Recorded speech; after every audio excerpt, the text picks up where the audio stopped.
P Ashraf Ali, തരൂരിൻ്റെ ലേഖനം ഒരർത്ഥത്തിൽ കേരളത്തിൻ്റെ വ്യവസായ നേട്ടത്തെ തുറന്നു കാട്ടാൻ സഹായിച്ചു എന്നാണ് പി രാജീവ് ഇന്നലെ പറഞ്ഞത്. ആ അർത്ഥത്തിൽ ആ അപകടം കോൺഗ്രസ് തിരിച്ചറിയുന്നുണ്ടോ? ആ പ്രചരണം UDF ഒരു ക്ഷീണമായി വരുന്ന തെരഞ്ഞെടുപ്പിൽ മാറുമെന്നുള്ളൊരു ഭയം നിങ്ങൾക്കുണ്ടോ? കേരളം വളരുന്നു എന്ന് കേൾക്കുമ്പോൾ, അതിദാരിദ്ര്യ മുക്തമായ സംസ്ഥാനമായി നവംബർ 1-ാം തീയതി കേരളം പ്രഖ്യാപിക്കപ്പെടുമ്പോൾ, കേരളത്തിൽ വ്യവസായിക വളർച്ച വരുമ്പോൾ, വികേന്ദ്രീകൃത ഭരണ സംവിധാനത്തിൽ 1-ാം റാങ്ക് കിട്ടുമ്പോൾ, ആരോഗ്യമേഖലയിൽ 1-ാം സ്ഥാനം കിട്ടുമ്പോൾ, സൗജന്യ ചികിത്സാ നിരക്കിൽ കേരളം 1-ാം സ്ഥാനത്തേക്ക് എത്തുമ്പോൾ, സുസ്ഥിര വികസന സൂചികയിലും ഈസ് ഓഫ് ഡൂയിങ്ങിലും കേരളം അച്ചീവർ സ്റ്റാറ്റസിലേക്ക് വരുമ്പോൾ UDF രാഷ്ട്രീയമായതൊരു വെല്ലുവിളിയായി തീരുമെന്ന് കരുതുന്നുണ്ടോ TP അഷ്റഫ് അലി? മാത്രമല്ല, അടുത്ത വർഷം തെരഞ്ഞെടുപ്പിന് തൊട്ടു മുമ്പായിരിക്കും മലയോര പാതയും ദേശീയപാതയുമെല്ലാം 6 വരിയിൽ ഇങ്ങനെ നീണ്ടു നിവർന്ന് ഉദ്ഘാടനം ചെയ്യപ്പെടാൻ പോകുന്നത്. 17 മണിക്കൂർ വേണ്ട യാത്ര 7 മണിക്കൂറായി ചുരുങ്ങുമ്പോൾ അത് വോട്ടറുടെ മനസ്സിനെ സ്വാധീനിക്കില്ലേ TP അഷ്റഫ് അലി? അതിലൊരു ആശങ്കയുണ്ടോ UDF? ആ ആശങ്കയാണോ കോൺഗ്രസ് നേതാക്കൾ പ്രകടിപ്പിക്കുന്നത്? ഒരാശങ്കയുമില്ല അരുൺ. ഞങ്ങളെ സംബന്ധിച്ചിടത്തോളം ഇതൊക്കെ മനസ്സിലാക്കുന്ന, ഇതൊക്കെ അനുഭവിക്കുന്ന ഒരു വളരെ നല്ല സാധാരണക്കാരായ മനുഷ്യർ കേരളത്തിലുണ്ട്. നിങ്ങൾക്കറിയാലോ, ഇപ്പോൾ നേരത്തെ അനിൽകുമാർ ഒരുപാട് കാര്യങ്ങളോട് പറഞ്ഞു. തിരുവനന്തപുരത്ത് സെക്രട്ടേറിയറ്റ് നടയിൽ കേരളത്തിലെ ആശാ വർക്കർമാരൊരു സമരം നടത്തുന്നുണ്ട്. 7,000 രൂപ അവർക്ക് ലഭിക്കുന്ന ഓണറേറിയത്തിൽ നിന്ന് പലവിധ കാരണങ്ങളിൽ വെട്ടിക്കുറച്ച് 5,000-ഉം 5,500 രൂപയെ അവർക്ക് ലഭിക്കുന്നുള്ളൂ. അതേസമയം മറ്റു സംസ്ഥാനങ്ങളിൽ ഇതിനേക്കാൾ വലിയ രീതിയിൽ അവർക്ക് വേതനം ലഭിക്കുന്നു എന്ന് പറഞ്ഞുകൊണ്ടുള്ള സമരത്തെ CITU അനുകൂലിക്കുന്നില്ല. നേരത്തെ ഇവിടെ ചർച്ചയിൽ പറഞ്ഞെന്താണ്, അവർ നടത്തിയ കൂലി സമരത്തിൻ്റെ ഭാഗമായി ഉണ്ടായിട്ടുള്ള കൂലി വർധനവിനെ കുറിച്ചുമൊക്കെ ഇവിടെ പറഞ്ഞു. ഇപ്പോൾ നടക്കുന്ന ഈ സമരത്തിൽ CITU അനുകൂലമായിട്ടുള്ള ആശാ വർക്കർമാരായ ആളുകൾ അംഗീകരിക്കാതെ, ഈ സമരത്തിന് അനുകൂലിക്കാതെ അവിടെ നടക്കുന്നൊരു സമരമുണ്ട്. ഇതാണ് കേരളത്തിൻ്റെ അവസ്ഥ. ഈ ജനങ്ങൾക്കിടയിലേക്ക് ഇവരുടെ ഈ പെരുപ്പിച്ചു കാണിക്കുന്ന കണക്കുകളുമായി, ഇവരുടെ ഈ ഇല്ലാത്ത വികസനത്തിൽ വന്നു എന്ന് പറയുന്ന കോടികളുമായി ചെന്നിട്ടൊന്നും കാര്യമില്ല. ജനങ്ങൾക്ക് പെൻഷൻ ലഭിക്കുന്നില്ല, കുടിശ്ശികയായി കിടക്കുകയാണ്. ഇന്നത്തെ ഒരു പത്രം റിപ്പോർട്ട് ചെയ്തൊരു വാർത്ത കൂടിയുണ്ട്. എന്താണെന്നോ, 300 കോടി രൂപ ജലവകുപ്പിൻ്റെ 3 മേഖലാ അക്കൗണ്ടുകളിൽ നിന്ന് ധനകാര്യ വകുപ്പിൻ്റെ സ്പെഷ്യൽ ഇൻവെസ്റ്റിഗേഷൻ ടീം സർക്കാരിൻ്റെ ട്രഷറിയിലേക്ക് മാറ്റിയിരിക്കുന്നു എന്ന് വെച്ചാൽ ഇവിടെ EMD ആയി അടക്കേണ്ട കോൺട്രാക്ടർമാർ അവർ ഇവിടുത്തെ ജലവകുപ്പിൻ്റെ കീഴിൽ ജോലി എടുക്കുമ്പോൾ അവർ അടക്കേണ്ട EMD, ആ ഡിപ്പാർട്ട്മെൻറ്റിൻ്റെ തന്നെ 3 മേഖലാ അക്കൗണ്ടുകളിൽ സൂക്ഷിക്കുന്ന പണം പോലും എടുത്തുകൊണ്ട് സർക്കാർ ട്രഷറിയിലേക്ക് മാറ്റിയാൽ മാത്രമേ ഇവിടെ മന്ത്രിമാരുടെ ഇന്നോവയിലേക്ക് എണ്ണയടിക്കാൻ കഴിയുകയുള്ളൂ എന്ന സാഹചര്യത്തിൽ നിൽക്കുന്ന കേരളമാണ് ഈ കേരളം. എവിടെയാണ് ഇവർ പറയുന്ന ഈ വിധത്തിലുള്ള വലിയ ബിസിനസ്സുകൾ വന്നിട്ടുണ്ടെങ്കിൽ എവിടെയാണ് കേരളത്തിൻ്റെ GDP-യിൽ, കേരളത്തിൻ്റെ വളർച്ചയിൽ ആ തുക എവിടെയാണ്?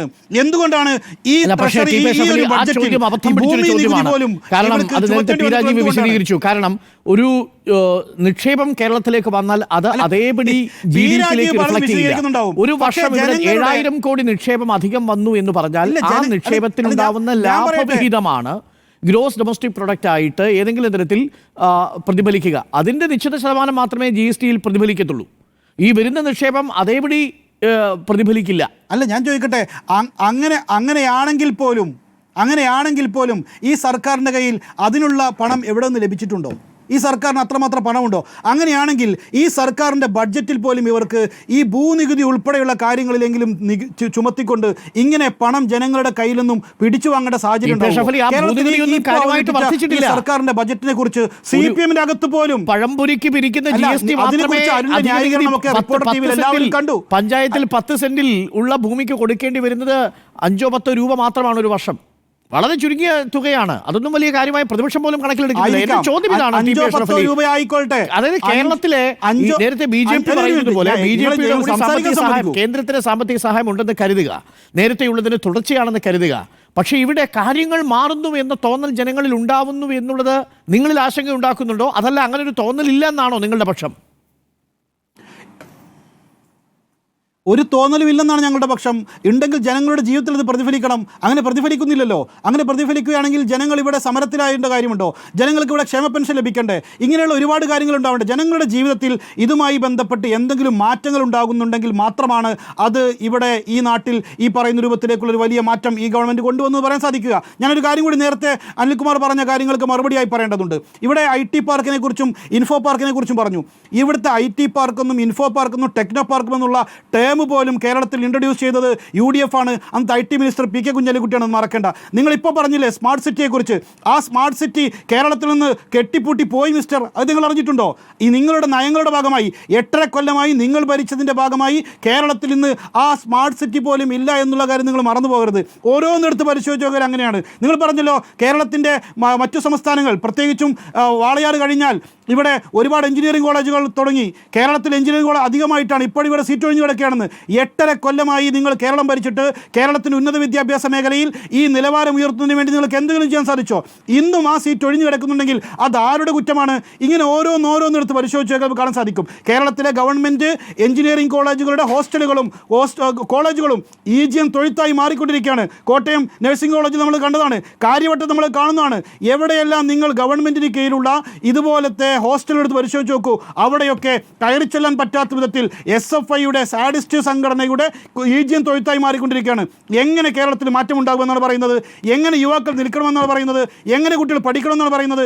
ഇതിനൊന്നും ഒരു മാറ്റവും ഉണ്ടാക്കാതെ നിങ്ങളിവിടെ ഈസ് ഓഫ് ഡൂയിങ്ങിൻ്റെ ഭാഗമായി, അതുപോലെ തന്നെ മറ്റു പല കാര്യങ്ങളുടെ ഭാഗമായി നിങ്ങൾ എഴുതി കൊടുക്കുന്ന കണക്കുകൾ വെച്ച് ഏതെങ്കിലും ഒരു ഏജൻസി പ്രസിദ്ധീകരിച്ചാൽ അത് വെച്ച് കേരളം മികച്ചതാണെന്ന് പറഞ്ഞാൽ ഇത് ജനം അംഗീകരിക്കാൻ പോകുന്നില്ല. ഇവിടെ ഞാനൊരു കാര്യം കൂടി സൂചിപ്പിക്കുകയാണ്. ഇവിടെ ഇതാ ഇപ്പോൾ ഒരു നേരത്തെ ഇവിടെ പറഞ്ഞൊരു കാര്യം പറഞ്ഞിട്ടുണ്ടല്ലോ, വ്യവസായവുമായി ബന്ധമില്ലാത്ത 9 ക്വസ്റ്റ്യനെയറുകളിൽ വ്യവസായവുമായി നേരിട്ട് ബന്ധമില്ലാത്ത 7 എണ്ണത്തെക്കുറിച്ച് സൂചിപ്പിച്ചുകൊണ്ടാണ് കേരളം ഇപ്പോൾ ഇവിടെ 1ാം സ്ഥാനത്ത് വന്നു എന്ന് പറയുന്നത്. അതിൽ പറയുന്നുണ്ട് ഓൺലൈൻ ഏകജാലക സംവിധാനം, അതുപോലെ തന്നെ നഗരസഭ നൽകുന്ന വിവിധ സാക്ഷ്യപത്രങ്ങൾ, റവന്യൂ വകുപ്പ് നൽകുന്ന വിവിധ സാക്ഷ്യപത്രങ്ങൾ, പൗരന്മാർക്ക് നൽകുന്ന വിവിധങ്ങളായ അനുമതികൾ, സംസ്ഥാനത്തെ പൊതുവിതരണ സംവിധാനം, സംസ്ഥാനത്തെ ഗതാഗത സംവിധാനം, സംസ്ഥാനത്തെ എംപ്ലോയ്മെൻറ്റ് എക്സ്ചേഞ്ചുകളുടെ പ്രവർത്തനം, ഇങ്ങനെയുള്ള 7 കാര്യങ്ങളിൽ കേരളത്തിൻ്റെ ഗവൺമെൻറ് തലത്തിൽ നല്ല രീതിയിൽ മുന്നോട്ട് പോകുന്നു എന്ന് കണ്ടുകൊണ്ട് മാത്രമാണ് നേരത്തെ കേരള സർക്കാർ കാര്യങ്ങളും ഒരു വ്യവസായം തുടങ്ങുന്നതിനുള്ള അടിസ്ഥാനമായിട്ടുള്ള പശ്ചാത്തല വികസനത്തിന്റെ കാര്യങ്ങളല്ലേ നിർദ്ദേശിച്ചിട്ടുള്ള കാര്യത്തിൽ കേരളത്തിൽ 1ാം സ്ഥാനം വന്നിട്ടുള്ളത്. ഇത് TP അഷ്റഫ് അലി, ഈ 7 കാര്യങ്ങളും നമ്മുടെ സംസ്ഥാനത്ത് ഒരു വ്യവസായം തുടങ്ങുന്നതിന് ആവശ്യമായിട്ടുള്ള അടിസ്ഥാന പശ്ചാത്തല സൗകര്യമല്ലേ? ഈ 7 കാര്യങ്ങൾ എന്ന് പറയുന്നത് ഈ P രാജീവ് വ്യവസായ മന്ത്രി ആയതിനു ശേഷമോ അതല്ലെങ്കിൽ മുഖ്യമന്ത്രി പിണറായി വിജയൻ ആയതിനു ശേഷം ഉണ്ടായതല്ല. ഇത് കാലങ്ങളായി ഈ നാട്ടിലുള്ളതാണ്. ഇവിടുത്തെ പൊതുവിതരണ സംവിധാനം, ഇവിടുത്തെ ഗതാഗത സംവിധാനം എത്ര കാലമായി. അതിനെ എല്ലാത്തിനെയും അല്ല, ഈ ഒരു രീതിയിലേക്കുള്ള ഇതിൻ്റെ എല്ലാത്തിനെയും ഇതെല്ലാം ഈ ഗവൺമെൻറ്റിൻ്റെ മാത്രം ഒരു വികസനമാണ് എന്ന് ചൂണ്ടിക്കാണിച്ചുകൊണ്ട് അവിടെ ഇതാ കേരളം 1ാം സ്ഥാനത്ത് എത്തിയിരിക്കുന്നു എന്ന് പറഞ്ഞാൽ അതിലൊന്നും ഇങ്ങനെ കണക്കുകളുടെ ഈ ഒരു മായാജാല കളി കൊണ്ട് മുന്നിൽ നിൽക്കാൻ പോകണം.